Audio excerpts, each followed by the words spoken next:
and welcome back to the Women's Empowered Health Solutions blog and the yoga series that we're doing.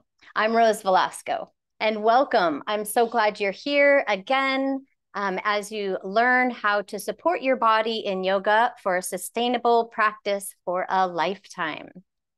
So this week, we're coming to Ashwa Sanchalasana. It's also known as runner's lunge or equestrian pose, but we're going to call it Ashwa Sanchalasana or runner's lunge today in this video. So we're going to start where we left off last week, and that was in Tadasana or mountain pose, as that is the beginning pose of the classical sun salutation sequence.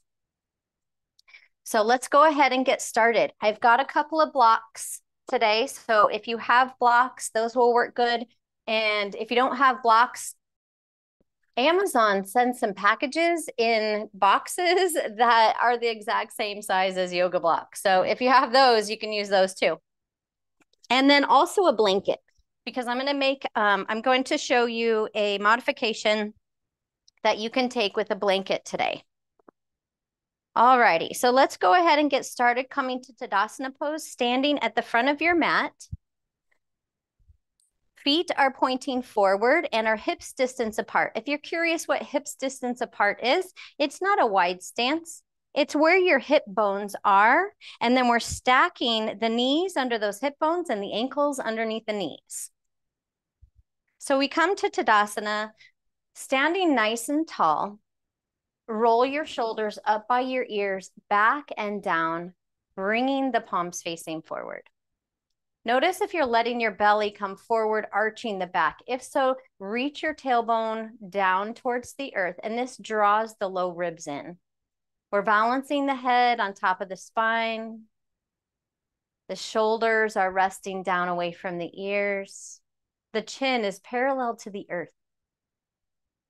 Take a deep breath in. Exhale through pursed lips. As we come to this time and space, feeling the earth supporting us beneath our feet, standing tall like a mountain in Tadasana.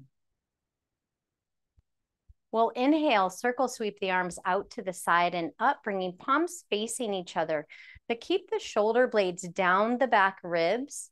So there's space between the shoulders and the ears here. Palms are facing towards each other. We're going to hinge forward at the hip creases, just like we had in a previous video. Bring a slight bend, micro bend to the knees, and then exhale, arms out to the side and down as you hinge forward at the hip creases into Uttanasana. Remember that if you have blood pressure issues, please keep the head up in line with the heart. Otherwise, we're in a full forward fold. This is a transition pose.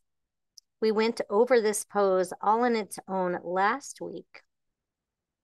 We're going to bend into the knees. We can plant the hands onto the mat, or you can step the foot back with the hands onto block. So we're going to take a large step back, about 4 feet with that left foot.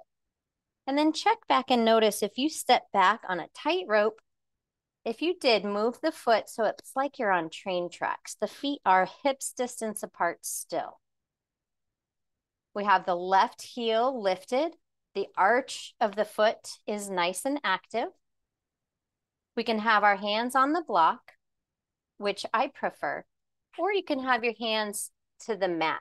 But I feel like there's energy blockage with this pose with the hands on the mat. So I like to take the hands on the blocks. Now the blocks will be located underneath the shoulders.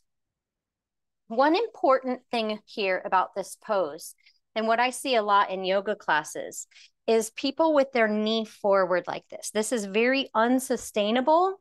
We like to stack the bones in yoga, in Hatha yoga. So the knee is directly above the ankle. This is more sustainable than having the knee forward, where we can eventually do damage to the tendons in the front of the knee. So just shift that knee back, shift the whole hips back slightly. until the knee is directly above the ankle or slightly behind. Good.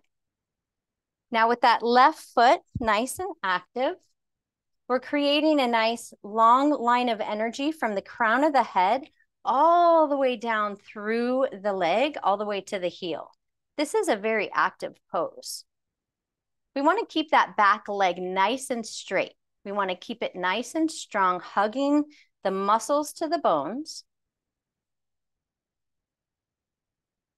We don't want to be dumping our weight of our torso onto that front thigh. I'm even sort of using these blocks as moral support. I'm not dumping all of my weight down on them. A very energetic pose. It's great for hip opening, working with the psoas, strengthening the outer hip. Now, in the blog, I had mentioned about injuries to the hips, the knees, or the low back, and this may be a little intense for you.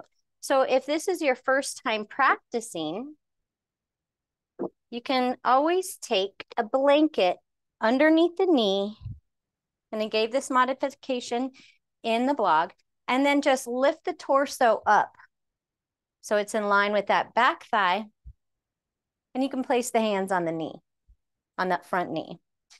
Now the back foot can either have the toes curled under or the top of the foot to the mat. Everybody's knee is a little bit different, so notice what feels better for your knee. I like the toes curled under. It makes it feel a little more stable. So wherever you're at in your pose, start to feel the stability, the strength, and the focus. Stay connected to your breath. Soften the jaw.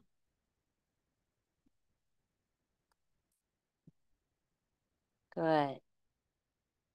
Now I'm going to leave you off here. If you have any questions, please feel free to comment on the video, or you can email me at rosesarefree@rosevelasco.com.